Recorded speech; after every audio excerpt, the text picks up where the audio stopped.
పిసినారి పతిదేవుడికి చికెన్ పకోడీ వండలేదని నాతోని మాట్లాడడం మానేశారండి. Half chicken తెచ్చారండి. అందులో పావు కర్రీ అంట, పావేమో ఇలా చికెన్ పకోడీ చెయ్యంటే నేనెంతలో పడి సావనండి. నిమ్మకాయనైతే తను అనుకోని పిండి పిండి వదిలేస్తున్నానండి.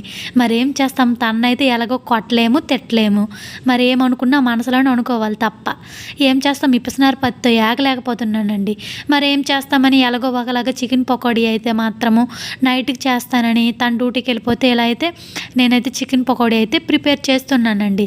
తినేసి అయితే మాత్రం ఆహా! సూపర్‌గా వండావు, ఇలాగే వండు అని అంటున్నారండి. ఆ! వండుతాను, కోడికి కోడి చేసి తీసుకొచ్చే, ఎప్పుడు ఇలాగే చేసి పెడతాను అని అయితే మనసులో అనుకున్నానులెండి. బయటకైతే అనలేదు. అసలే పిసినారి, కోడి తెమ్మంటే కోడి తెస్తారా చెప్పండి మీరైనను. ఇలా అయితే నేనైతే చికెన్ పకోడీ అయితే చేశానండి. ఈ లాస్ట్‌లో అయితే సెకండ్ సారి అయితే అలా నేను వేశానండి.